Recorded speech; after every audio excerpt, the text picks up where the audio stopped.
में कौन समर्थ है? आपकी वाणी, बाकी सब एकांती हैं। अनेकांतमयी स्यादमयी वाणी हे भगवान आपकी है। बाकी संसारी व्यक्तियों के तो जितने वचन हैं वे सब लोभात्मक हैं, पापात्मक हैं। दिव्यर्धुनिर्भवति ते विशदार्थ सर्वः। दिव्यर्धुनिर्भवति ते, वह दिव्यध्वनि कैसी है? विशद अर्थ को कहने वाली है। यानी ऐसे नहीं कुछ जान लिया कुछ छोड़ दिया। उस दिव्यध्वनि में संपूर्ण रूप से विशद अर्थ ध्वनित होता है। भाषा स्वभाव परिणाम गुणी प्रयोज्य। और वह दिव्यध्वनि जब आपके मुख से निकलती है तो भाषा स्वभाव परिणाम, वह भाषा स्वभाव से ही, स्वभाव से गुणी, हाँ सर्वम भाषा, सभी भाषा रूप स्वभाव से परिणमन कर लेती है। और वो भाषा कैसी है? गुणी प्रयोज्य, गुणों के द्वारा समन्वित है। गुणों का ही प्राप्त करना जिसका प्रयोजन है, निष्प्रयोजन नहीं है, गुणों से युक्त है। और कौन परिणमन कराता है? देखो कई लोग कहते देवता परिणमन कराते, नहीं, ये अतिशय है। अपने आप भगवान बोलते हैं और अनेक भाषाओं में, 718 भाषाओं में अपने आप ट्रांसलेशन हो जाता है। 18 महाभाषा, जैसे हर भाषा में आए। बुंदेलखंडी में बुंदेलखंडी में सुनाई पड़ेगा। कैसे सुनाई पड़ेगा? सुनो रे भैया, तुम्हें 6 द्रव्य आउट है कि नहीं? नहीं आउट है तो हम बताउट हैं। हाँ, तो ऐसी भाषा सुनाई पड़ेगी। ठेठ देहाती बुंदेलखंडी बेटा उसको बुंदेलखंडी भाषा सुनाई पड़ेगी, ठेठ बुंदेलखंडी। अब जैसे मान लो बुंदेलखंडी बेटा है, वो सुबह नहीं जानता तो उसको सुनाई पड़ेगा सुबेरा, भुनसारो, भुनसारो, भुनसारो। और सुबेरा, सुबेरा शब्द भी है। लोगों ने कहा सुबेरा बोलते, तो पहले तो मैंने जो मैं बोलता था सुबेरा, तो एक ने कहा महाराज सुबेरा क्यों बोलते आप सुबह? तो मैंने सोचा गलती होगी। बाद में मैंने खोजा, अरे ये नहीं छोड़ना, ये तो बुंदेलखंड की पहचान है। कभी कभी प्रवचनों से, भाषा से व्यक्ति के देश का पता चल जाता है। आचार्य ज्ञान सागर महाराज राजस्थानी के थे, तो कैसे पता करें हम? तो उनके साथ में आया चूरमा बाटी। चूरमा बाटी कहाँ की प्रसिद्ध है? तो ये राजस्थानी थे। तो हमने तब से सवेरे को सुबह नहीं किया, ये तो अपनी पहचान है। सवेरा, सवेरा का क्या बेरा बोलते ना, दोई बिरिया, दोई बिरिया आते ना, दोई बिरिया से बेरा बन गया और बेरा से सुबेरा। और ये सुबेरा कैसे बना? सुबेला। मूल शब्द क्या है? बेला। बेला से क्या होगा? रा, ला, योर अभेदा। तो ला को रा हो गया तो वो बेरा हो गया, और बेरा से सुबेला का सुबेरा हो गया। इसलिए बुंदेलखंडी में सुबेरा भी चलेगा। जैसे हिंदी शब्द है सुबह, सुबह ऐसा है। लेकिन अपने शब्द को गलत नहीं करना, ये तो सद्धर्म। ऐसी भगवान की वाणी अपने आप स्वर्ग पर को सद्धर्म तत्व कथने के पटो, क्योंकि आपकी वाणी अनेकांतमयी है, स्यादवादमयी है। तीन लोग क्या? दिव्य धुनर भवति ते विशदार्थ सर्व, भाषा स्वभाव परिणाम गुणी प्रयोज्य। इस प्रकार से एक पद और प्रातिहार है। उन निद्र हेम नव पंकज पुंज कांति, उन्निद्र हेम नव पंकज पुंज कांति,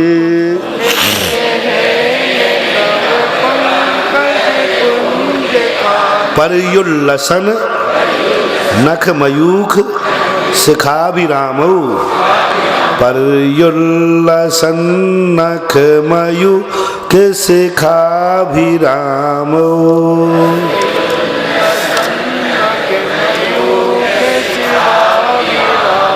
पादौ पदानि तब यत्र जिनेन्द्र दत्ता पादौ पदानि तव यत्र जिनेन्द्र दत्ता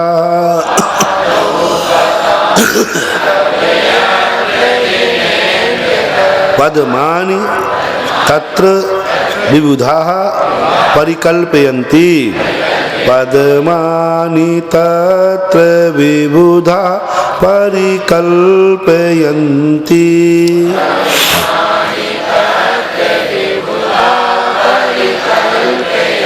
ये अष्ट प्रातिहारों से अलग है। आठ प्रातिहार तो हो गए शायद, हो गए ना? नहीं हो गए? 1 2 3 4 5 6 7 हो गए। ये 9वां है अलग से। कमल अलग चीज, सिंहासन अलग चीज है और कमल अलग चीज है। तो जब भगवान चलते हैं तो उन्निद्र बोलते हैं, पूरा खुला हुआ भी नहीं है, पूरा बंद भी नहीं है। अपन बोलते ना उस नींदो,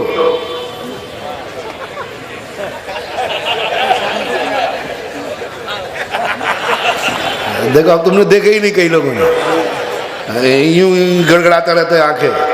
तो उन सवेरे प्रातः काल में अभी कमल खिल ही रहा है, हेम। लेकिन ये कमल किसके होते हैं? देखो जब पैर रखने की बात आई, भगवान पैर रखते भी नहीं है, तब भी सोने के कमल, हेम यानी सोना, वो नव पंकज। और वे सोने के कमल कैसे हैं? नव पंकज यानी नए कमल तुरंत खिले हुए, कांति पुंज यानी समूह, यानी कमलों की कांति इकट्ठे, बहुत सारे के कमलों की कांति के समान वे सोने के कमल हैं। परिउल्लसन नखमयूख, पर उल्लसन, परि यानी चारों तरफ से, उल्लसन यानी उल्लसित निक्षित, नख मयूक शिखाभिरामो, आपके जो नख हैं उनके नखों में से जो किरणें हैं, जो शिखाएं हैं, अभिरामो यानी नखों के अग्रभाग से जो किरणें निकल रही हैं, अभिराम। अभिराम यानी बहुत सुंदर, बहुत सुंदर। ऐसे नख, ऐसे पैर जिनके नखों के अग्रभाग से प्रकाश निकल रहा है, प्रकाश की किरणें निकल रही हैं, ऐसे पैर जब उस कमल पर रखते हैं तो पर्युल्लसन, वो कमल और खिल जाता है। पहले तो कैसा था? थोड़ा कम खिला था, लेकिन जैसे ही आपका पैर रखा गया तैसे ही वो क्या हो गया? और खिल गया। पैर उस पर रखते नहीं है, ऊपर रहता है, लेकिन जैसे ही पैर के नीचे आता है कमल अपने आप खिल जाता है। पादौ पदानि, दोनों पैरों पर, एक पैर पे नहीं, पादौ पदानि तब यत्र जिनेन्द्र दत्ता, तब यानी आप, जहां ने जहां, हे जिनेन्द्र दत्ता, आप जहां पर भी अपना पैर रखते हैं, जहां पर भी, उसके पहले ही पद्मानि तत्र विविधा परिकल्पयन्ति, वो देवता पद्म की, पद्म यानी कमल की परिकल्पना कर देते हैं। तुरंत परिकल्पना, कल परिकल्पना का अर्थ रचना, तुरंत कमल में भगवान का पैर, और पूरी 8 दिशाओं में, 8 दिशाओं में कमल रहते, 225 कमल बिछते 8 दिशाओं में। और ध्यान रखना, सौधर्म का पता नहीं भगवान कहाँ चले जाए। आप लोग होते तो भगवान, आप सीधे सीधे बताओ कहाँ जाओगे, व्यवस्था तो हमें करना है। आपको क्या लगा कमल हमें, यदि आप बिना कहे गए तो कमल नहीं बिछेंगे, मुझे कमल की व्यवस्था करूंगा, फिर व्यवस्था करना पड़ती है, इसलिए आप पहले से बताओ। आप होते तो यही करते, पक्का है। और कई लोग, हम महाराजों के पुराण लेते हो, आप महाराज पहले बता दो आप बिहार कब कर रहे हो। बात क्या है, महाराज हमें व्यवस्था करना पड़ती है, और आप बिना उसे गए तो फिर ध्यान रखना आपकी कोई व्यवस्था। राजस्थान में तो इतनी दादागिरी चलती है, हालांकि मैं सबकी दादागिरी उतार के आ गया हूँ। इतनी दादागिरी, एक महाराज वहाँ पहुँच भर जाए, वहाँ 80 किलोमीटर तक एक गांव था, कोई दूर में कोई नहीं था। वहाँ के लोग कहते हैं महाराज पहले जाओगे बता के जाना, और बताओ नहीं बता पाए तो यदि बताया भैया हम बिहार करना है, महाराज रुकिए कल हमारे यहाँ लगन है, परसों तीये की बैठक है, नरसों विचार करेंगे। तो महाराज जी कहते जी, हर महाराज फंसता है वहाँ, वो नचाते महाराज उस दिन बिहार करना पड़ेगा। अब मैंने कही इनको नहीं नचाया तो मैं भी विद्यासागर का चेला नहीं। और मैंने उठाया पीछे कमंडल। उस दिन मैंने छुल्लकों को भी नहीं बताया, मैंने उठ कर कहा छुल्लक जी चलो, तो चल गए और चल गए। महाराज आप कहाँ जा रहे हैं? आपने कुछ बताया नहीं, पहले यहाँ प्रस्ताव पास होता है कमेटी में, तब जाया जाता है। मैंने कहा भैया सड़क सरकारी है, पैर हमारे हैं। मैं जल्दी मंदिर से निकला कि मंदिर में रोक लें, किवाड़ बंद कर दें मंदिर इनका। मैंने कहा सड़क सरकारी, पैर हमारे हैं, तुमसे क्या जरूरत पड़ी?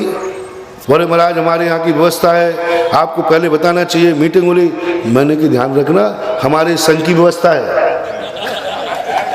कि हम किसी को नहीं बताते। महाराज व्यवस्था कैसे होगी? हमने कि आपसे व्यवस्था की कहे तो आप करो, मैंने तो नहीं कहा। महाराज आप रात को आपको पाटा कौन देगा? मैंने कि मैंने पाटे की कहा क्या? यदि मैं तुमसे कुछ याचना करूं तो दादागिरी दिखाओ। महाराज पहले क्यों नहीं बताया? महाराज 80 किलोमीटर तो कोई नहीं है, रोटियां कौन खिलाएगा? मैंने कि तुमसे चौकी की कही हो तो बताओ। मैंने अपने आप में, हमारे गुरु ने कहा बेटा 2 दिन तक तो उपवास कर लेना आराम से।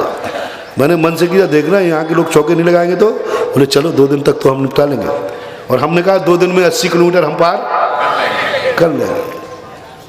बोले महाराज कहाँ रुकोगे? मैंने कुछ नहीं, उस दिन तो हमें थोड़ी ज़्यादा ही दिखाना थी, तो बिल्कुल मैंने कुछ नहीं। अब चल गए 4। महाराज कहाँ रुकोगे? बोले जहाँ दिन अस्त हो जाएगा। दिन अस्त हुआ, एक स्कूल पड़ा था, हम गए पीछे लगाए और बैठ गए। बोले महाराज पहले से कह देते तो पाटा मिल जाता है। तो हमने कहा ये चौथे काल का पाटा है, वो नकली पाटा पंचम काल का है। महाराज अब सवेरे कहाँ आ रहोगे? मैंने कि जहाँ हार की बेला हो जाएगी। उस दिन तो अपन को ठकरासी करना थी। जहाँ जाकर एक स्कूल मिला 8:30 बजे वहीं बैठ गए, चौके लगे। फिर बाद में दोपहर में प्रवचन दिया। मैंने कही अरे मूर्खो, साधु को फंसाकर बांधना चाहते हो तुम। यही उदाहरण सुनाया मैंने। 100 धर्मेंद्र तक अवधि ज्ञानी है, वो अवधि ज्ञान भी लगा के नहीं देखता है कि भगवान कौन सी दिशा में जाएंगे। वो तो कहता है मैं 8 दिशाओं की तैयारी करता हूं, जहां आपको जाना हो जाओ। सही विहार वही है, अवधि ज्ञानी है, वो जान सकता है भगवान किस तरह विहार करेंगे। पूछ सकता है गंधर्व परमेष्ठी से किस तरह विहार करें। बोले क्यों पूछें, भगवान को क्यों बांधूं? अपन तो 8 दिशाओं में कमल बिछा के रखते हैं, भगवान की मर्जी आए उधर चले। ऐसे ही आप लोग करना चाहिए। महाराज से नहीं पूछना चाहिए महाराज कहाँ जाओगे, कब जाओगे? अरे सब तरफ की तैयारी करके रखो, जहां महाराज जाएंगे वहां बंदा हाजिर रहेगा, तुरंत करना। और ये कला मात्र इस युग में आचार्य विद्यासागर महाराज ही सिखा पाए, नहीं तो ये बुंदेलखंडी। अरे महाराज ने तुम्हारी रोटियों की दरकार नहीं किए, चौकों का दरकार नहीं किया, पाटे का दरकार नहीं किया। वो तो जमीन पर भी लेट सकते हैं, जमीन पर भी जिंदगी गुजार सकते हैं। तुम्हारे पाटों के कारण हम दबेंगे नहीं। देखो कितनी बड़ी बात है। तो पर पाद पद्मानी विविधा परिकल्पयंती, ऐसे इनकी कल्पना करते हैं। अब 36 हो गए, 12 हो गए, अब पार पालेंगे। अभी 3 दिन है, हाँ कर लेंगे। मंदिर में दर्शन करते समय वेदी पर द्रव्य चढ़ाना चाहिए? नहीं, वेदी पर नहीं, स्थान पर चढ़ना चाहिए। हमारे यहाँ तो धोती दुपट्टा पहन करके द्रव्य चढ़ाने का उल्लेख है। पैंट शर्ट में द्रव्य चढ़ाने का कोई शास्त्रीय उल्लेख नहीं मिला, इसलिए हम नहीं बोल सकेंगे। अभिषेक विधि में अर्घ चढ़ाने के बाद अभिषेक करना उचित है कि नहीं? हाँ, आपके लिए नहीं करना उचित है। जिसने अर्घ चढ़ा दिया है वो अभिषेक नहीं करे, लेकिन मंदिर का अर्घ चढ़ गया है तो आप अभिषेक कर सकते हैं। जब पूजा करते हैं तो ठोने में थाली स्वस्तिक सिद्धशिला चंदन आदि बनाते हैं, उसे मिटाना चाहिए कि नहीं? मिटा सकते हैं बाद में, कोई बाधा नहीं। यदि स्वस्तिक बना दिया है बाद में मिटाना। एक जिज्ञासा हमारी बता दें आप कि आपने ये जो बताया आज कि नागल कैसे करना, अगर कोई नया वाहन खरीदते हैं तो उसके लिए भी आपने बताया कि किस तरीके से अभिषेक करके और का सिंचन करें। इस तरीके से मान लीजिए मंदिर के चुनाव में नए पदाधिकारी बने तो उनका नागल कैसे कराना? जागरण अमित जब पर्ची लेके पढ़े तो समझ लेना पर्ची में कुछ नहीं लिखा है। इनके नागल की विधि पर अच्छे लंबी चौड़ी बताना पड़ेगी। अब ऐसे बता दूंगा तो वो बहुत छोटी हो जाएगी। अच्छा कल पूछना आपके लिए, कल बताएंगे। बहुत बढ़िया पंचों के नागल की बहुत अच्छी विधि है, बताऊंगा। दिन भर जो पुरानी वस्तु, पुरानी मुद्रा नई मुद्रा को चलन से बाहर कर देगी। नया तो अंदर रखोगे और पुराना चलाओगे। बस यही ज्ञानी व्यक्ति का है। पाप कर्म निकल जाए जितने निकलना है, जितना क्षय हो जाए। पुण्य खर्च नहीं होना चाहिए। पुण्य का स्थिति कांडक अनुभाग कांडक घात नहीं करता। पुण्य को गुण श्रेणी में नहीं देता। पुण्य का कुछ भी नहीं करता। सम्यक दृष्टि हो गया, सम्यक चारित्री हो गया, सम्यक ज्ञानी हो गया। पुण्य का तो स्टोर कर रहा है, पाप को झरा रहा है।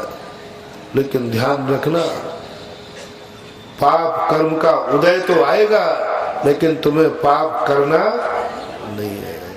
असाता का उदय तो आने दो, लेकिन रोना मत।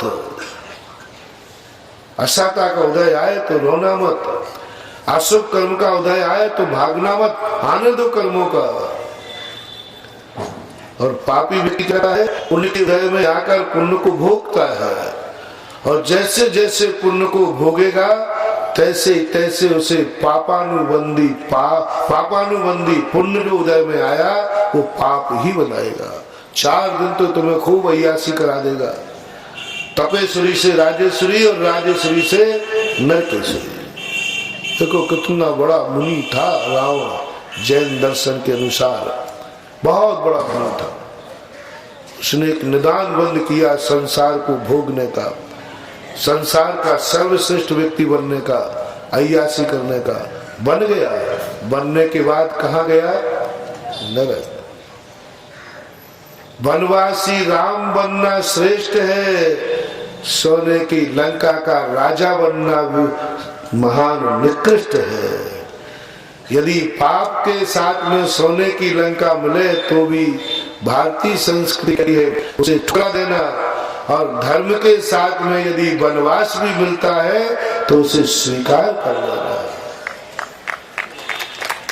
एक सम्यक दृष्टि की बात कही कि सम्यक दृष्टि जीव कहता है मुझे सम्यक दर्शन के साथ नरकों में वास करना श्रेष्ठ है। अरे कहाँ जाएगा नरकों में? कितनी वेदना हुआ, तिल तिल टुकड़े कर दिए जाएंगे, खाने नहीं मिलेगा, पीने नहीं मिलेगा, बिच्छू सहस डसे नहीं तिसो, ऐसे दुख है। वहां जाएगा? बोले हमें सब मालूम है, मैं तैयार हूँ, बस एक चीज मेरे साथ रख देना, मेरा सम्यक दर्शन मेरे साथ रहे तो मैं नरकों की वेदनाओं में भी हंस के दिखा दूंगा। और सम्यक दर्शन आपकी भाषा को समझाने, धर्म गुण, मेरा धर्म मेरे गुण मेरा रत्नत्रय नहीं कर सकता। और सम्यक दर्शन के साथ में मुझे 9वें ग्रेविक के सुख भी नहीं चाहिए। 9वां ग्रेविक का सुख नहीं चाहिए। आने दो दुख कितना आएगा, लेकिन मेरे पास सम्यक दर्शन है, रत्नत्रय है। और जब रत्नत्रय और सम्यक दर्शन है तो हमारे ये दुख कोई ज्यादा समय तक टिकने वाले नहीं है। तो ऐसी स्थिति में कभी अशुभ कर्म उदय में आ जाते हैं और ज्ञानी पुरुष श्रद्धालु पुरुष को सहन के बाहर हो जाते हैं। इतना सहन हो ही नहीं रहा तो उसका तरीका तपस्या नहीं है, उसका तरीका साधना नहीं है। जैनाचार्यों ने मात्र एक साधन तुम्हें बताया है कि अब तुमसे गलती हो ही गई है, अब तुमने कर्म बांध ही लिया है और उदय में आ रहा है, सहन नहीं हो रहा है, तो मात्र एक साधन बचा है जिसका नाम है भक्ति। साधना नहीं, तपस्या नहीं, इसमें तो कर्मों की उदीर्णा और होगी। जैसे जैसे तुम साधु और बनोगे और अशुभ कर्म के उदय आएगा, क्योंकि निमित्त ही ऐसे मिलना है। बाद में होगी रिद्धि सिद्धियां, बाद में होंगे पुण्य बंध के उदय। मैंने कहा था ना एक बार, बताओ साधु को बाहर से तुम्हें कौन सा सुख नजर आ रहा है? बोलो, पहले ही ले ले। घर गृहस्थी छोड़ना है, घर गृहस्थी से बाहर निकलना सुख का कारण है कि दुख का कारण है? जल्दी बोलते जाओ, अपनी तरफ से बोलना। अभी मैं अभी हाल तुरंत आशीर्वाद दो, हे भगवान इनकी सब घर छूट। दूसरी बात बताओ, कपड़े रहित होना ये दुख का कारण कि सुख का कारण है? सब हमारी भाषा बोल रहे हैं। तो अभी भावना भाता हूं, भगवान करे जबलपुर के किसी भी जैनी को एक कपड़ा भी नसीब ना होगा।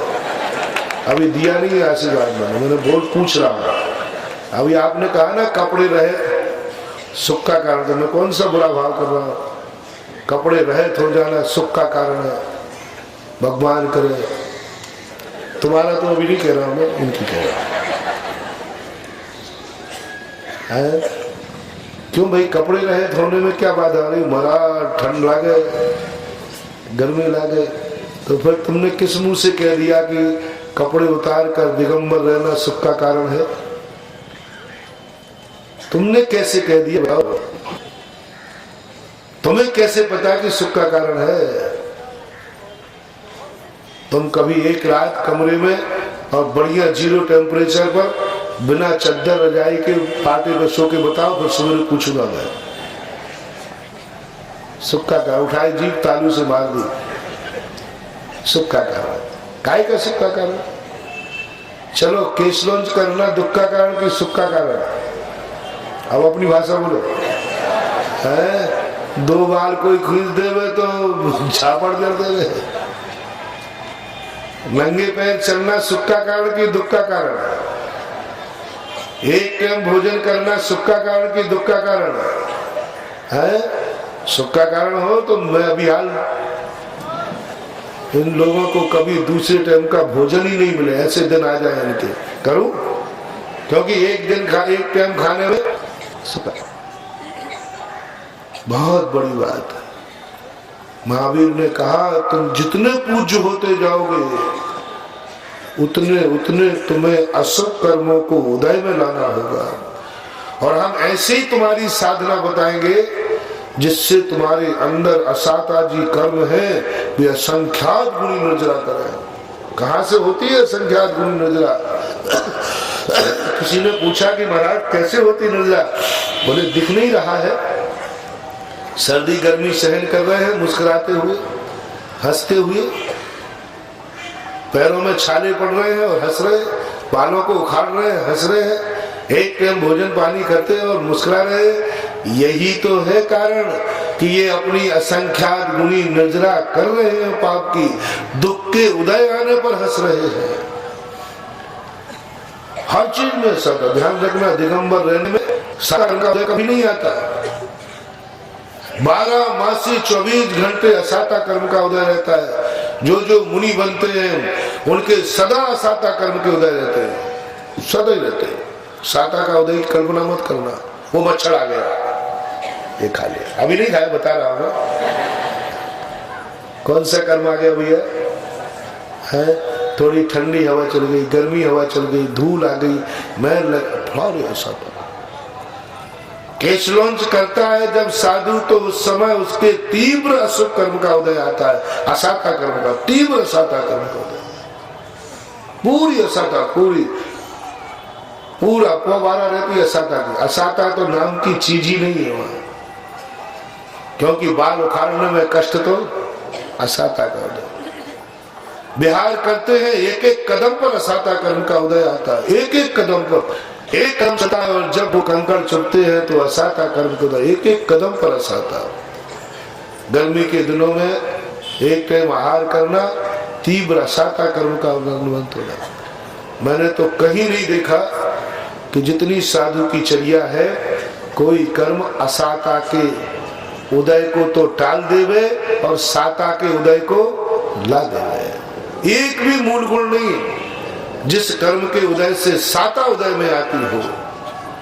जितने मूल गुण है सबसे असाता उदय आती, जितने तप है उनसे असाता उदय, जितने परिचय है उनसे असाता उदय, जितने उपसर्ग है सब में असाता उदय रहती है। इसलिए असाता कर्म उदय में लाना हो तो साधु बनना, नहीं तो रावण जी सोने की लंका में बैठना आ रहा। कोई असाता उदय, सबसे ज्यादा साता कर्म का उदय रावण का। बहुत कौन सा कष्ट था? कोई कष्ट। लेकिन साधु कहता है, सोचता है ठीक है, जितनी असाता निकल गई उतनी अच्छा है। एक दिन ऐसा आएगा पूरी असाता निकल जाएगी और साता ही साता बचेगी, और ऐसी साता उदय में आएगी कि मैं अरहंत पद पर बैठा हूंगा। तुम कर लो थोड़ी देर ऐसा आराम, करो मौज मस्ती, बैंक खाली हो रहा है? खाए जाओ। होटल में गए, जो आया सब खाए जाओ, और जब काउंटर पे आते हैं तो 500 का खा लिया मैंने, 500 लाओ लाओ, बोले खाते समय तो पता ही नहीं चला। पुण्य का भोग करना अपने जीवन की बहुत बड़ा खाली कर देना है। अशुभ कर्म के उदय, पुण्य कर्म के उदय में मत हंसो। हंसना है तो पाप कर्म के उदय में हंसो, असाता कर्म के उदय में हंसो। अशुभ कर्म जब आए तब हंसो, गरीबी आए तब हंसो, बीमारी आए तब हंसो। जब जब तुम्हारे असाता कर्म उदय आए तब तक खुशी मनाओ। शेर खावे तब हंसो, मच्छर खावे तब हंसो, घानी में पेले जाए तब हंसो, टुकड़े टुकड़े कर दिए जाए तब हंसो, आग लगा दी जाए तब हंसो। कैसा है जैन दर्शन? कहता है तुम क्या बनना चाहते? बोले भगवान। क्या चाहते? बोले मोक्ष। क्या चाहते? बोले आत्मा का दर्शन। तो अच्छा, ये चाहते हो तो ठीक है। कोई तुम्हारे शरीर में आग लगा दे तो तुम क्या करोगे? महाराज बढ़िया डिस्को करूंगा है। क्या करोगे? तुम्हारे शरीर में कोई आग लगा दे तुम क्या करोगे? महाराज डिस्को। दुनिया तो आरती लेकर करती है, मैं ही खुद आरती बन गया। मैं तो नाचूंगा। जब आरती का दीपक आगाते तो आप क्या करते हैं? फिर नाचने लग जाते हैं। ऐसे ही वो साधु कहता है क्या करोगे? पूछा गया तो बोले जैसे आग लगेगी तो मैं खुद दीपक बन गया तो मैं तो नाचूंगा, मुस्कुराऊंगा। आंख में आंसू तो नहीं लाओगे? बोले नहीं। आनंद आएगा? बोले बहुत आनंद आएगा। बोले तुम पास हो, साधु बन सकते हो। बोले घानी में पेला जाएगा तब? बोले घानी में ही से मुस्कुराऊंगा। शेरनी माछ नोच नोच के खाएगी तब? बोले आनंद का अमृत का झरना फूटेगा। बोले ठीक है, तुम साधु बन सकते हो और तुम भगवान बनने योग्य हो। किसी ने कहा महाराज मुझे तो मच्छर से भी डर लगता, आप शेर की बात कर रहे हो? उन्होंने कहा जा तो भी संसार में रहे। क्या समझते हैं साधना को? साधना का मूल उद्देश्य होना चाहिए कि हम जितने अशुभ कर्मों को उदय में ला सके उतनों ला करके क्षय कर दें।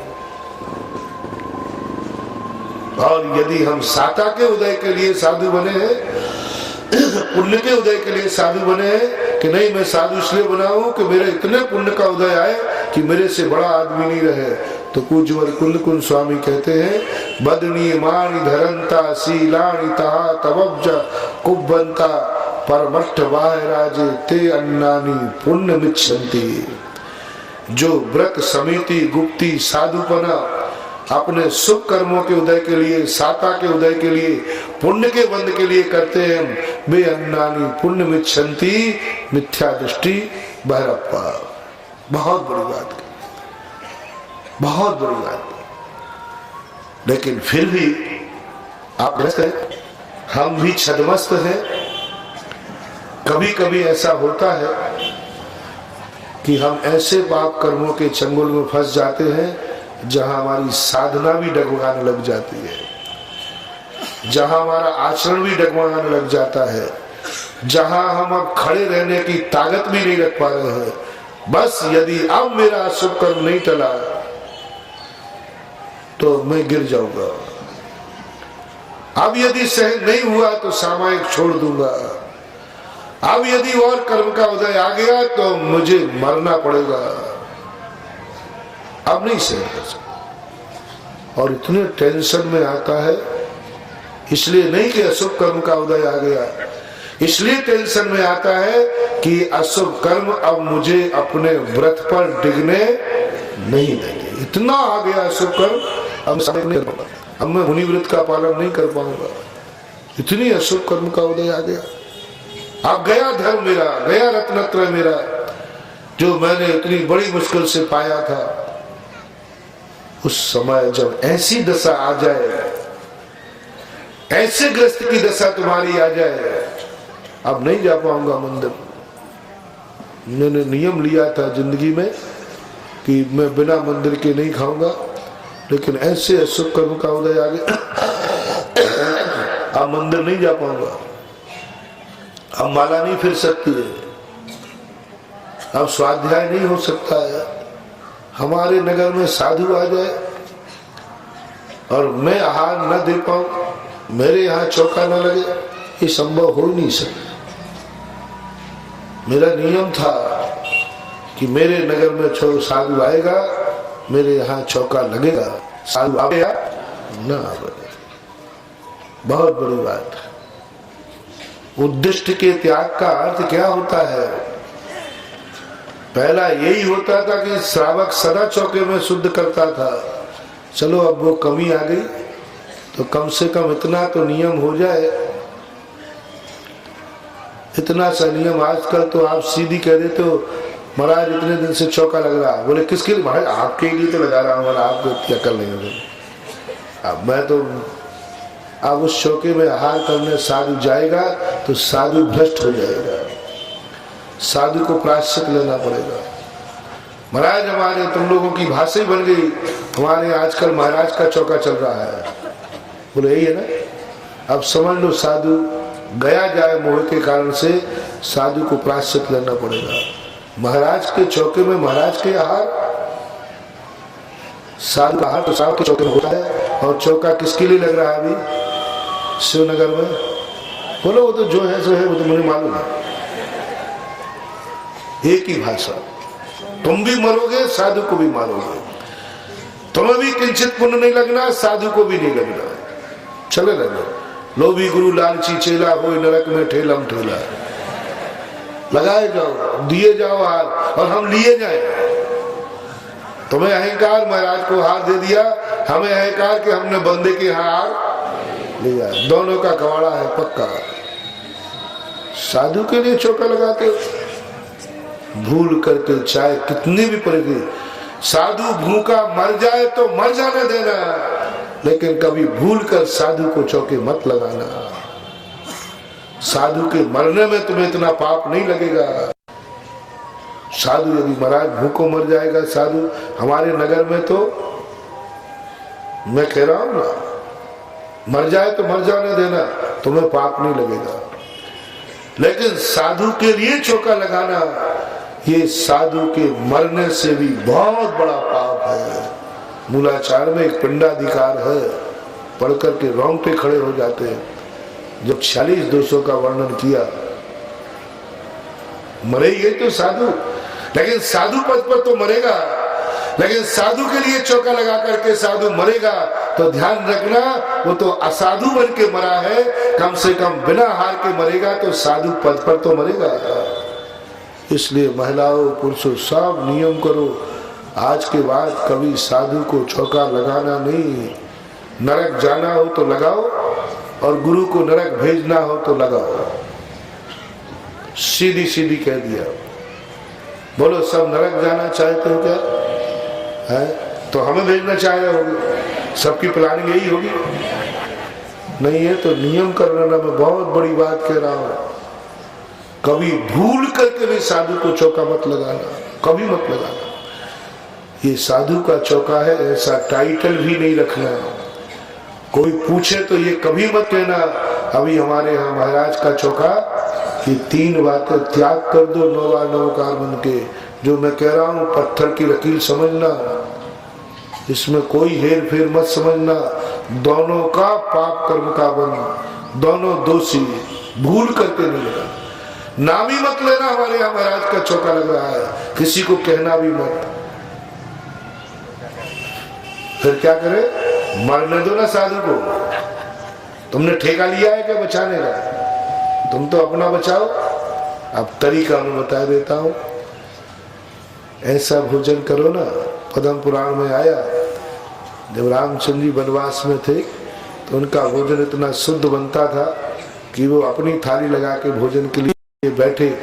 इतने में 2 मुनिराज आ गए, गुप्ती सुगूर्ती नाम के, और उन्होंने लक्ष्मण जी ने कहा भैया महाराज आ रहे। है।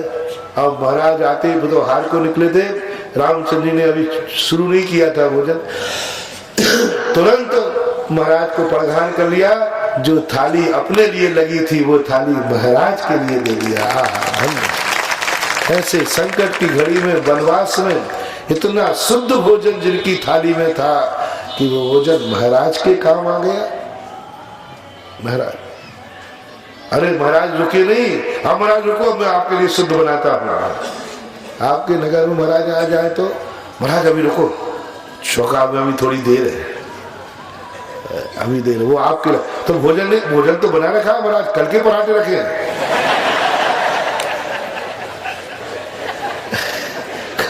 तो मामला क्या, वो महाराज देखो, अब आप नमस्ते महाराज, थोड़ा रुक जाओ, वो आपके लायक नहीं है क्योंकि वो आलू के पराठे हैं,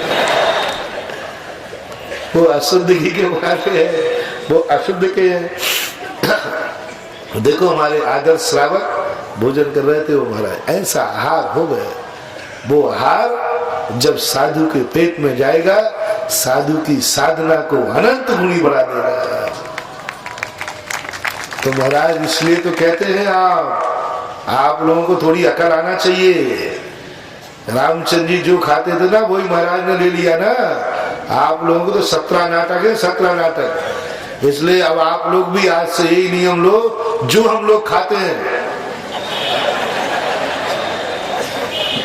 आलू चिप्स खाए तो आलू ले लो, जो हम लोग खाते हैं वो आपको लेना चाहिए। यही तो इसका अर्थ है ना, जो रामचंद्र जी खा रहे थे वही महाराज ने ले लिया, आप ही ने कहा, इसलिए आज के बाद जो हम खा रहे हैं, अरे नहीं समझ लेना, ये कहो कि रामचंद्र जी ऐसा भोजन करते थे जो साधु सदा भोजन करते हैं, ऐसा भोजन, ऐसा भोजन नहीं करते थे।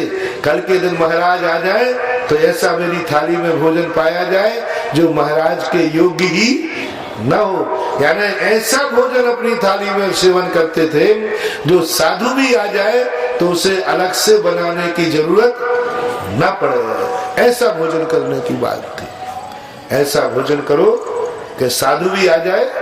कौन कहता 15 दिन से चौके लग रहे, 8 दिन से चौके लग रहे, मरो तुम जहां जाना जाओ, भाड़ में जाओ, मैं तो नरक नहीं जाऊंगा ऐसे चौकों में जाकर के।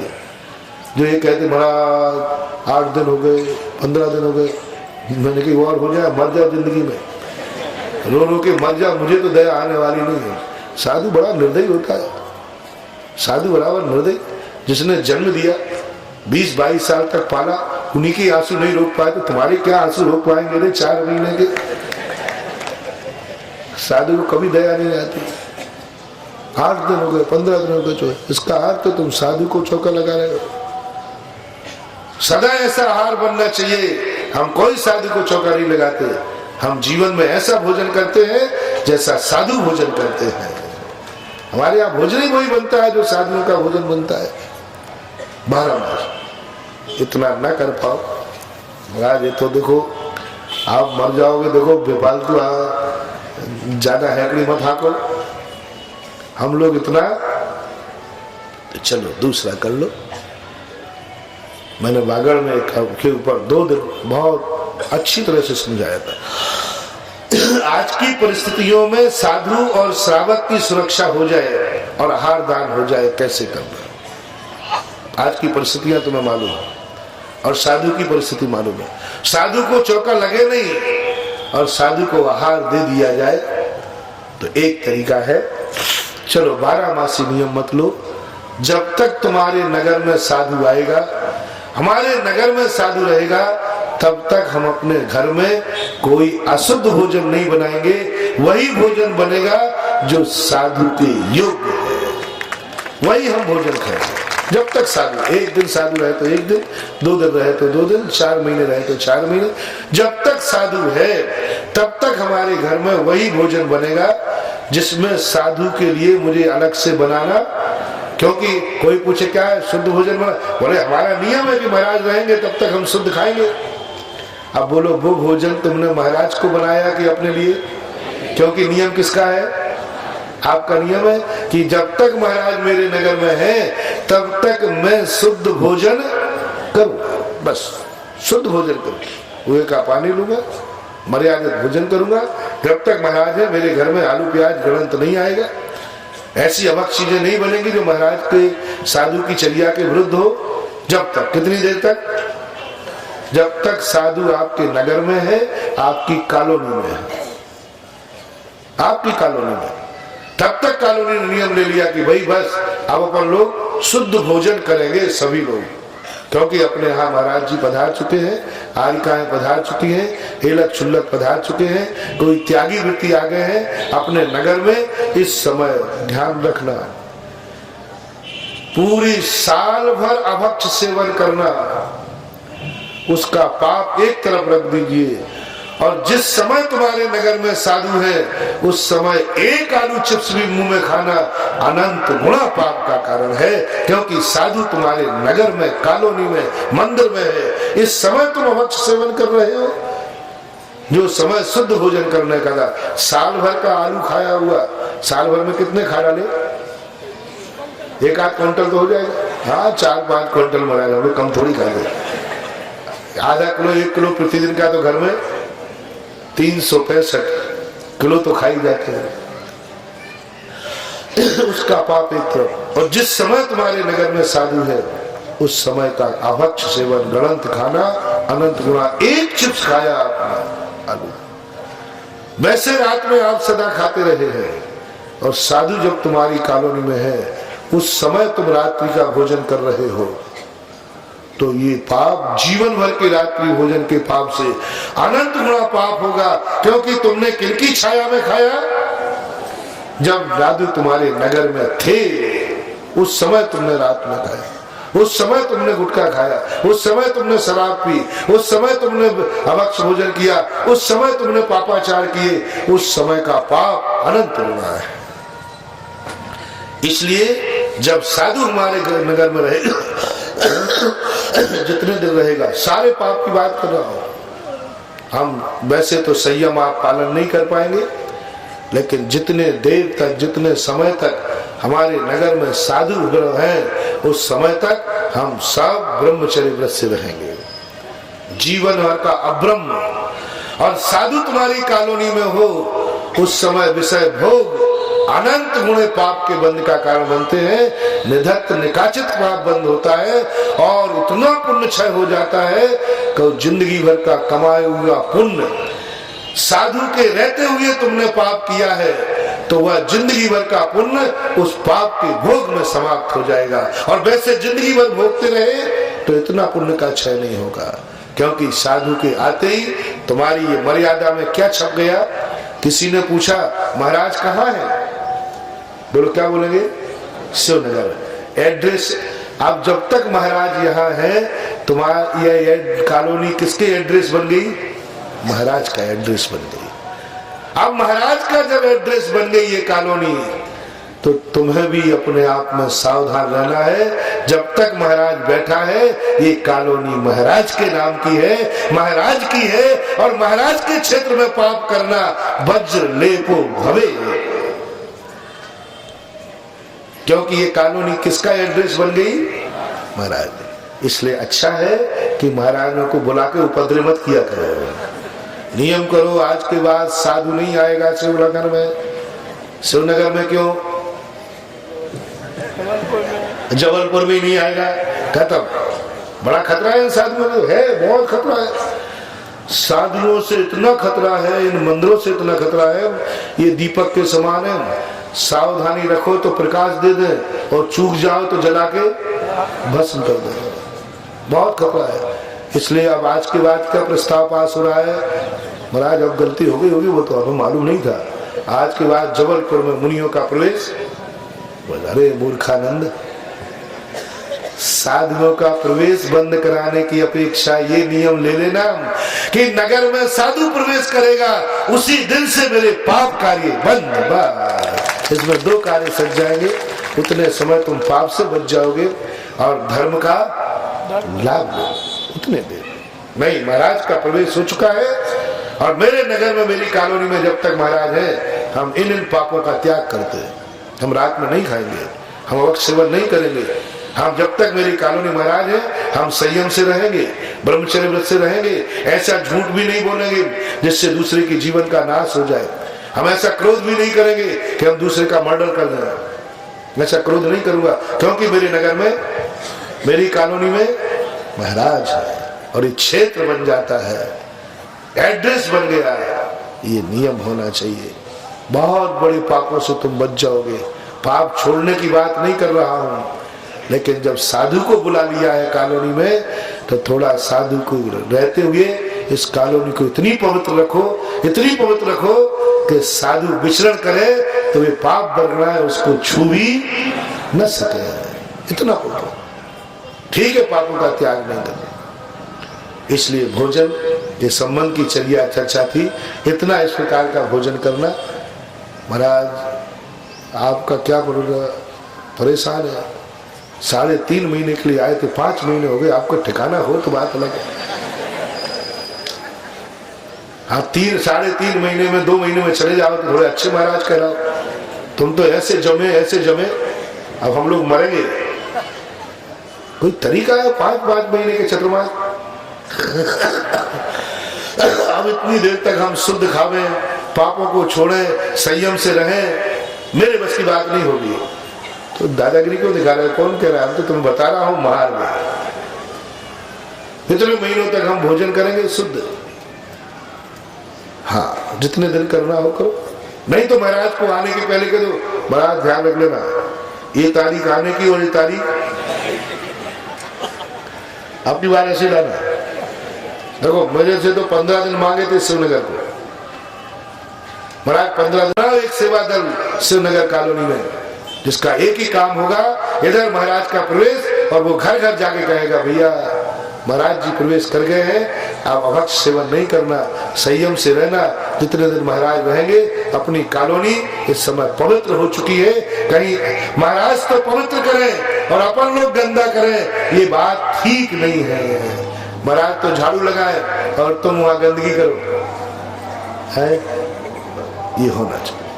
इतना ना कर सको तो तीसरे नंबर का एक मार्ग है, कम से कम इतना तो कर ही लेना कि तुम कितने दिन तक चौका लगाने के भाव है। जितने दिन तुम्हारा मन हो कि मेरी अभी 10 दिन की छुट्टी पड़ रही है, मेरी 15 दिन की छुट्टी पड़ रही है, मेरा भाव है कि 1 महीने में पड़ जाऊं महाराज को, तो चलो जितने देर का चौका लगे उतने दिन तक चौका लगाने के 1 दिन पहले सारा परिवार श्रीफल चढ़ा के नियम लेवे। मैं 15 दिन तक सारा परिवार शुद्ध भोजन करेंगे, ऐसा भोजन करेंगे जैसे महाराज करते हैं। आप कितने दिन का दिया हमने? जितने दिन का आपके चौके का मन था। अब तुमसे कोई ने पूछा क्यों भाई क्या हाल चाल है? बोले हमारे यहाँ चौका लगा। बोले किसका? बोले 15 दिन का तो मेरा नियम है।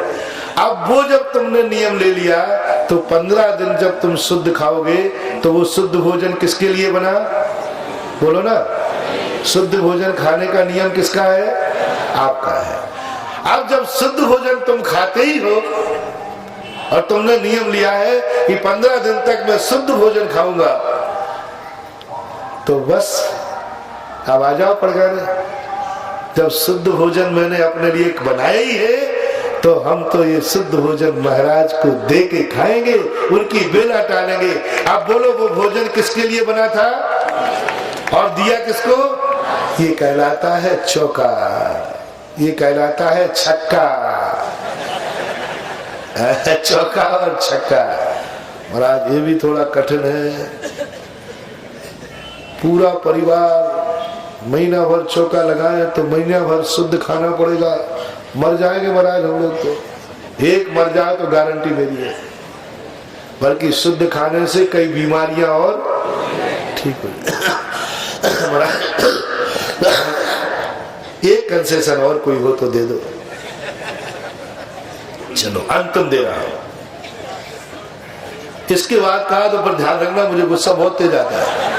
इतना तेज गुस्सा आता है, इतना तेज गुस्सा आता है, ऐसा थापड़ मारूंगा कि मैं अपने गाल पर छड़ाऊंगा। तुम्हें तो मारूंगा नहीं, मैं ही मार लूंगा। मैं कहूंगा कहा कि निकृष्ट जीवों को उपदेश दे रहा हूं। अंतिम अंतिम अंतिम बस अपन पूरा परिवार शुद्ध भोजन नहीं कर सकेंगे। अपन 15 दिन तक घर में कोई एक व्यक्ति प्रतिदिन शुद्ध भोजन करेगा, ये नियम एक दिन पहले से होगा। कल मैं शुद्ध भोजन करूंगा, कुएं का पानी होगा, शुद्ध मर्यादित भोजन होगा। मैंने आज मंदिर में सवेरे जाकर के नियम ले लिया है, कल जाके नियम ले लिया। अब आपने जो शुद्ध भोजन करने का एक व्यक्ति ने नियम लिया, तो अब उसके लिए भोजन बनेगा कि नहीं बनेगा? तो उसके लिए भोजन बनाओ तुम। और महाराज आज महाराज आपके लिए नहीं बना रहा हूं, मेरा खुद का नियम है शुद्ध खाने का, आज मैं शुद्ध खाऊंगा, इसलिए मैं पड़गाने के लिए खड़ा हुआ हूं।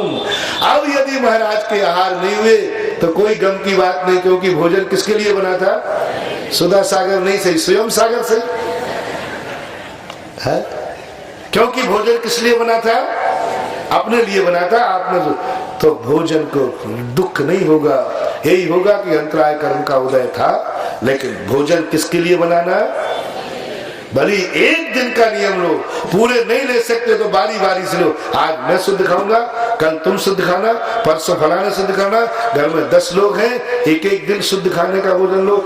लेकिन भोजन बनाओ अपने लिए और उसमें से 2 महाराज के लिए, तो वो भोजन कम से कम पुण्यदायी होगा, तुम्हें भी फलेगा और हमारी भी चर्या में साधक बनेगा।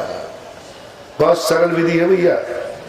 महाराज अब देखो गुस्सा मत आना है।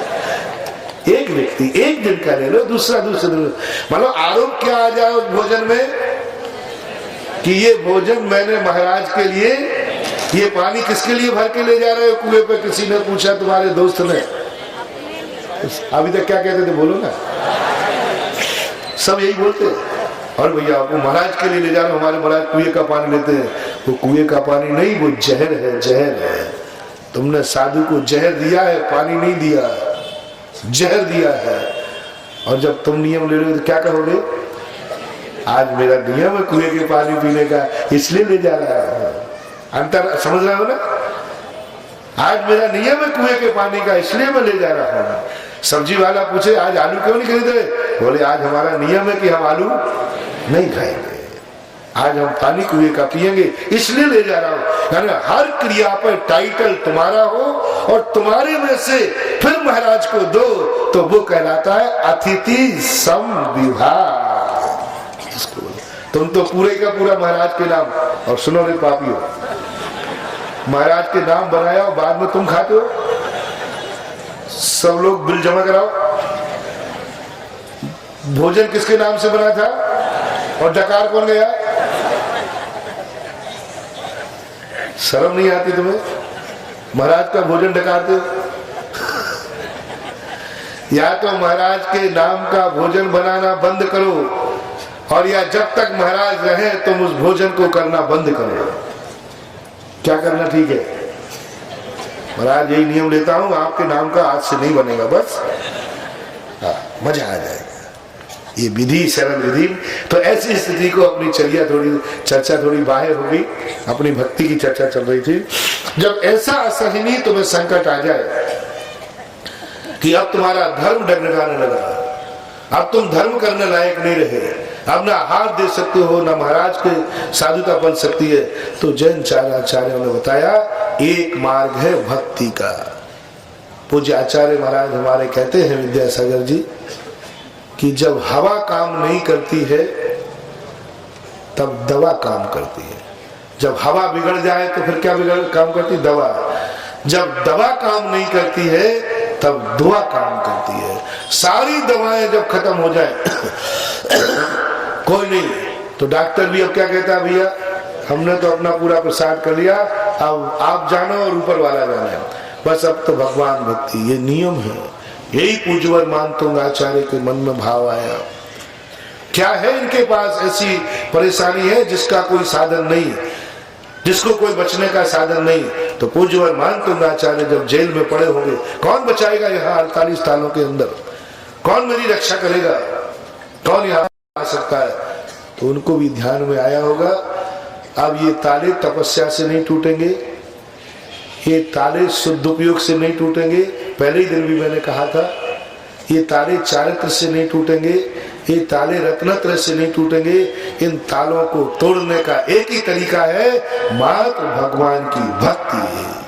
इसलिए मैं आपसे कह रहा हूं, सब साधन तुम छोड़ दो, कुछ भी नहीं होने वाला। मात्र तुम्हारी भक्ति ही तुम्हारे संकट दूर कराएगी। मात्र भगवान का गंधोदक ही तुम्हें संकट दूर कराएगा। मात्र जितनी विशुद्धि से आप भक्ति कर लो, उतनी विशुद्धि से आपके पर कर्म कर सकते हैं, अन्यथा कोई साधन नहीं। ऐसी ऐसी बीमारी बता रहे हम, बताओ ऐसा सांप आ गया, कौन बचाएगा? सपेरा नहीं हुआ,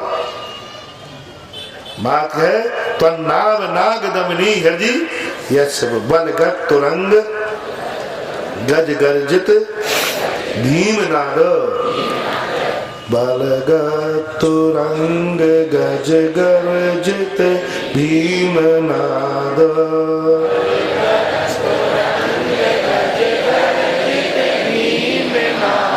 माजौ बलम बलवतः मपि भूपति नाम, माजौ बलम बलवता मपि भूपति नाम।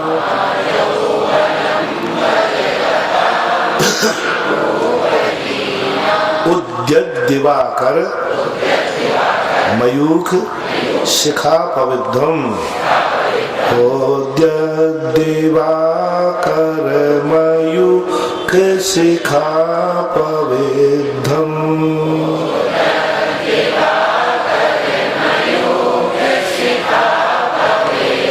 तत्कीर्ति नात्म इवाशु भिदः मुपैति, तत्कीर्ति नात्म ये नहीं, इसमें कोई अक्षर में कमी है क्या?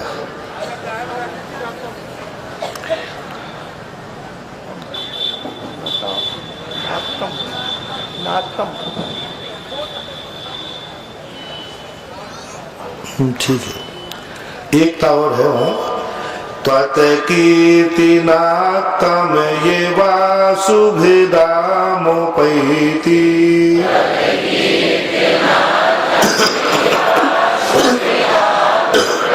यहाँ पर मूल जो रुक रहा था मैं, ईश्वर आ गया, उसकी आ जाने संधि होना चाहिए थी, लेकिन इसलिए संधि नहीं हुई क्योंकि वहां विसर्ग है, और विसर्ग का लोप हो गया, इसलिए संधि नहीं हुई। त्वत्कीर्तनाथम यवासु यव आसु भिदा मुपैति, त्वत्कीर्तनाथम यवासु भिदा मुपैति।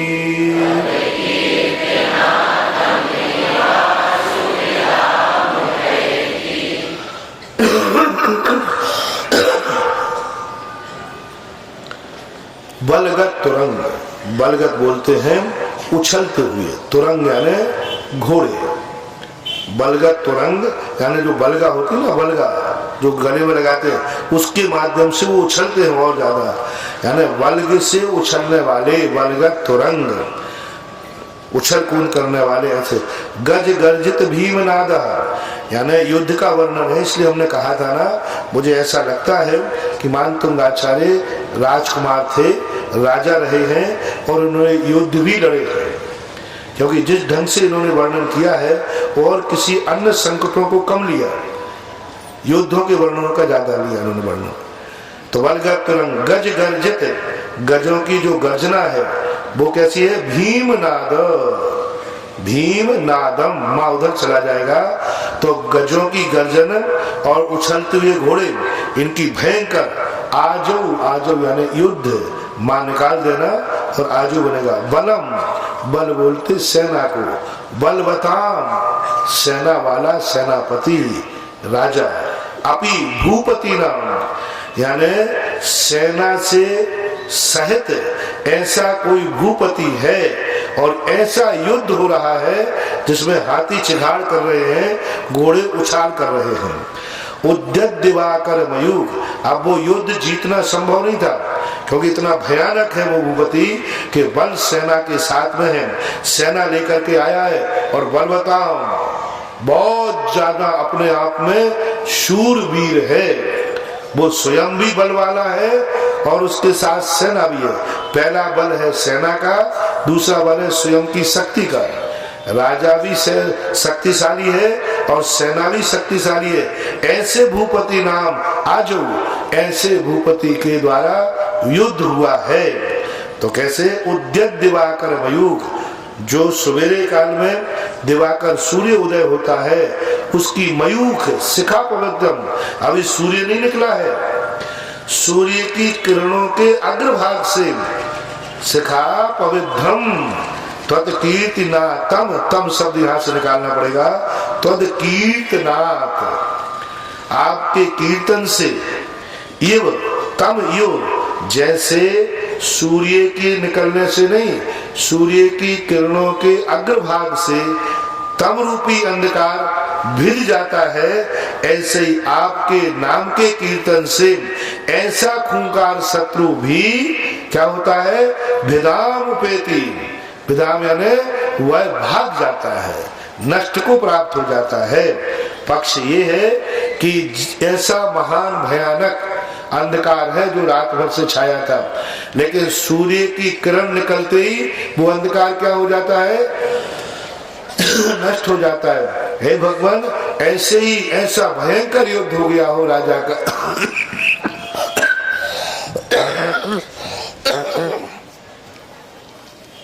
उस समय नाम का नहीं, नाम का कीर्तन, कीर्तन किसे बोलते हैं? बार बार उच्चारण करना, महिमा गाना।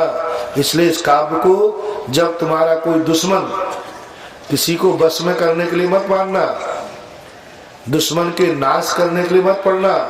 जब दुश्मन तुम्हारा नाश करने आ गया हो, सब कुछ लूट रहा हो, तुम्हारा बुरा विचारता हो और तुम उससे हर तरफ से परेशान हो, हर कार्य में तुम्हें परेशान करता है, तो 42वां काव्य उसका ध्यान करते हुए कि ऐसे दुश्मन को भगवान मैं उसका बुरा नहीं विचार रहा हूं, लेकिन वो मेरा इतना बुरा करता है कि मेरा धर्म ध्यान बिगड़ जाता है। इसलिए हे भगवान, आपका नाम मैं लेता हूं, उसकी अकल ऐसी ठिकाने लगाओ कि वो मेरी तरफ आंख उठा के भी देख न सके।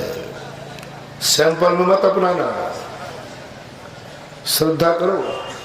और मेरा तो विश्वास है कि यदि श्रद्धा के साथ करोगे तो तुम्हारा दुश्मन तुम्हारी तरफ आंख उठाने में सोचेगा, विचार करेगा कि वो व्यक्ति बहुत आगे का है, आदिनाथ का भक्त है, उस भक्त से भिड़ने की चेष्टा मत करना, अन्यथा उसका तो नाश नहीं होगा, मेरा ही नाश हो जाएगा। ऐसा। और जब कोई आपके घर में कोई नींबू डाल जाए, कोई ऊपरी बाधा हो जाए, कोई मूठ मार देवे, ऐसा आप लोग बहुत डरते हैं, सिंदूर की पुटरिया फेंक देवे। सुनो रे जैनियों, पहली बात तो जो मैंने कहा था, एक मंदिर का वस्त्र आप अपने घर में सदा सुखा के रखना, सदा सूखता रहे, तो गारंटी मेरी है कोई ऊपरी बाधा तुम्हारे घर में आएगी ही नहीं। मूठ फेंकने वाला भी तुम पछाड़ जाएगा, लेकिन तुम्हारे दरवाजे के अंदर वो मूठ आ भी जाए, तुम्हारा बाल बांका नहीं लगेगी, क्योंकि तुम्हारे घर में मंदिर का धोती दुपट्टा है। मंदिर का धोती दुपट्टा नहीं, नहीं तो आज मंदिर के धोती दुपट्टा सब गायब हो जाए। यानी पूजन करने का धोती दुपट्टा, हर व्यक्ति को बहुत सारे वस्त्र खरीदते हो, एक धोती दुपट्टा मंदिर के नाम का, एक साड़ी मंदिर के नाम पर, जो मात्र मंदिर के लिए ही काम आवे, अन्य कार्य में नहीं। बहुत बड़ी शक्ति दे रहा हूं तुम्हें, तुम बार बार अवराध पीछे लगा दो, हमें कोई ऊपरी बाधा है, तुम्हारे लिए पीछे नहीं है। तुम्हारे लिए जो मैं मंत्र दे रहा हूं वो सुनो। एक खाली सेट मंदिर की पूजा का, इतने सारे बर्तन रखते हो, एक मंदिर की पूजा का सेट आपके घर में होना चाहिए, जिसमें मात्र भोजन नहीं करना, मात्र जिसमें भगवान की पूजा की द्रव्य ली जाती है, ऐसा बर्तन पूजा का, ऐसा धोती दुपट्टा पूजा का जिस घर में है, उस घर में कोई मंत्र तंत्र काम नहीं करते। दूसरा, यदि हो भी जाए, यदि कोई आपके घर में कोई मूठ फेंक गया, नींबू फेंक गया, मैं बिल्कुल डरना मत, मेरा नाम याद कर लेना, डरना मत। और जो फेंक गया है ये श्लोक पढ़ करके और उसको एक लात मार देना।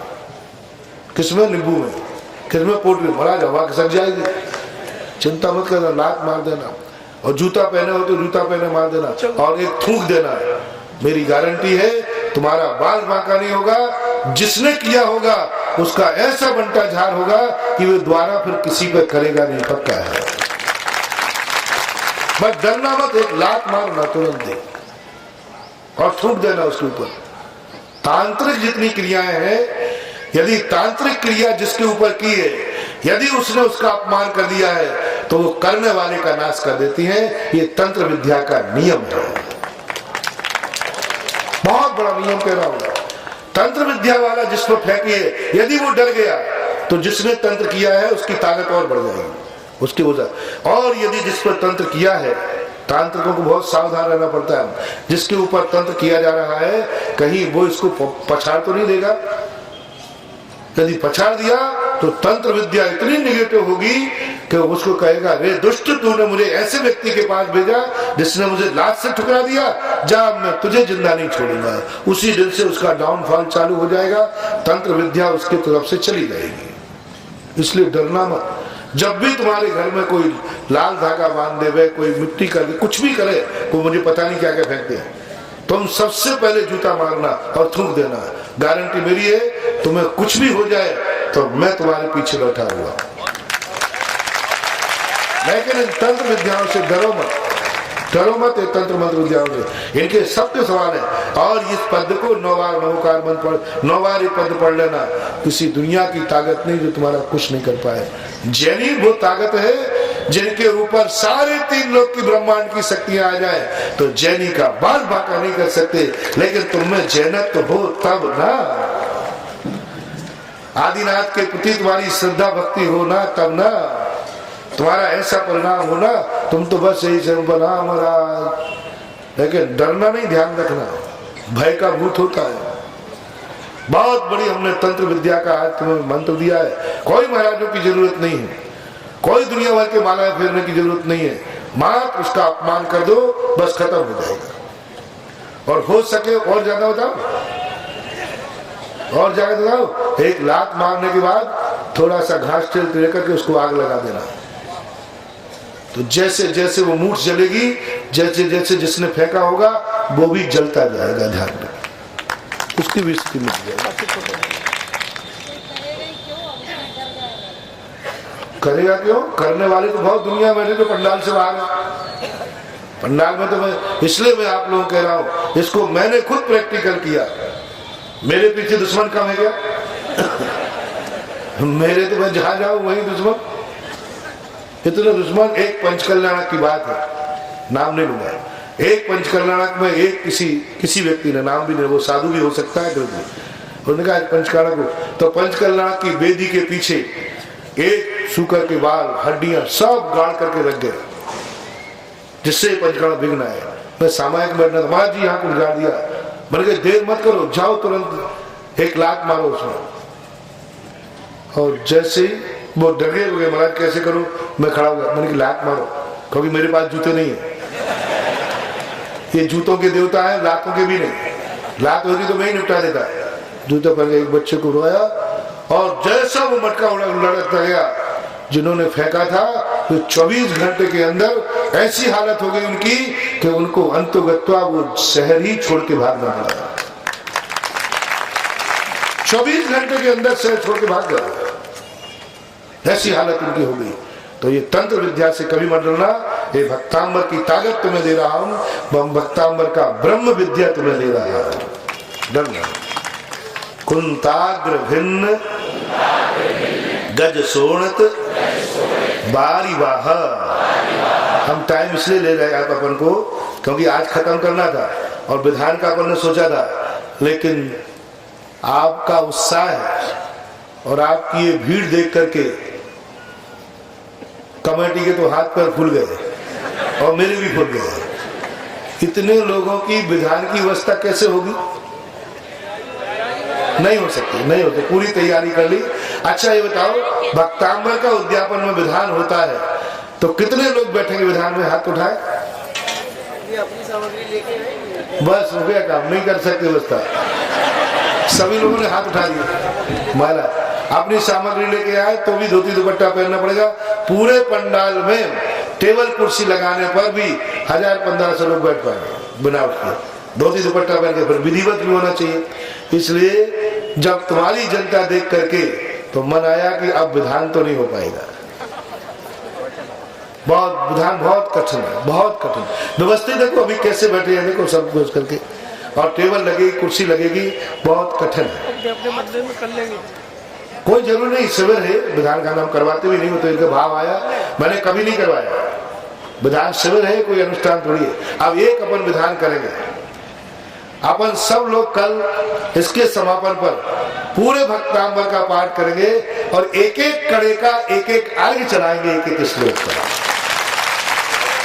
आप ध्यान रखना, आप लोगों को 48 श्रीफल लाना है, अपनी अपनी बोरी साथ में लाना और वही अपने सामने चढ़ाते जाना, आगे नहीं। अपने सामने कोई चद्दर रुमाल बिछा लेना, उसको चढ़ा। 48 श्रीफल जिनको लाना हो वे अपने 48 श्रीफल चल जाए। हम एक एक कड़ा अपन सब पाठ करेंगे पूरे का, एक एक श्लोक पढ़ते जाएंगे और एक श्लोक का अपन अर्घ चढ़ाते जाएंगे। एक का जो गरीब है, कंजूस है,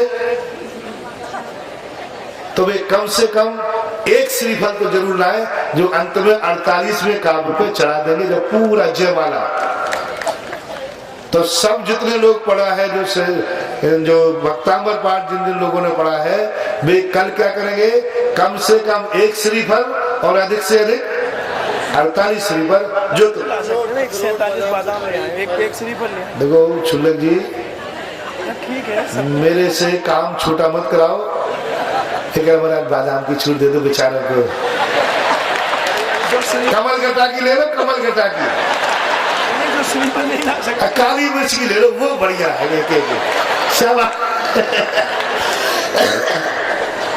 हो सके तो 48 चांदी के श्रीफल लाओ, हो सके तो 48 सोने के श्रीफल लाओ, हो सके तो 48 डायमंड लाओ। ये करवाओ तो हमें थोड़ा मजा आवे। हो सके तो भक्तांबर पाठ हमने साधु के मुख से सुना है और हम चाहेंगे हम 48 चांदी के श्रीफल लाएंगे और एक एक चांदी का श्रीफल एक एक श्लोक पर चढ़ाएंगे। लेकिन चांदी के नहीं तो नारियल के श्रीफल से 48 श्रीफल कोई ज्यादा नहीं है। कितने का आएगा? 500 रुपए के आएंगे और क्या। तो अपने अपनी बोरी लाना, अपने अपने और नहीं हो तो एक श्रीफल तो सभी लाएंगे और अपन बाद में सामने चढ़ाएंगे कल। इसलिए कल भी अपन करेंगे भक्तांबर पाठ का चलेगा। कुंताग्र भिन्न गज शोणित बारीवाह वेगावतार करुणातुर युद्ध भीमे। वेगावतार तरणातुर युद्ध भीमे।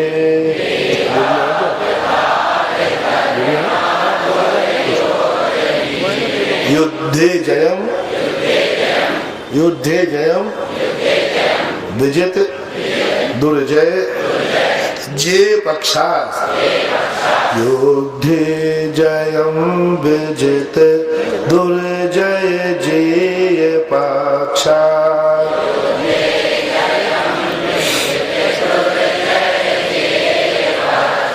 त्वदपाद पंकज वना श्रीनो श्रीनो लभन्ते। कुंताग्र भिन्न गज शोणित वारिवाह।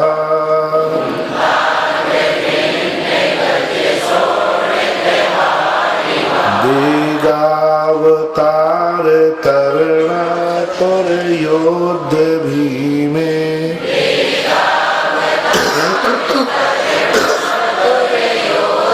योद्धे जयम विजित दुर्जय जय पक्षा।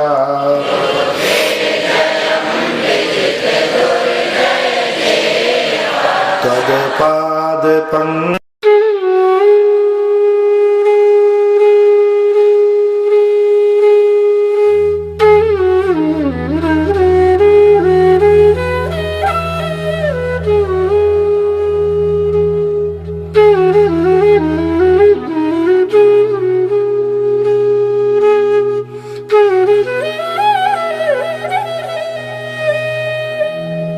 है।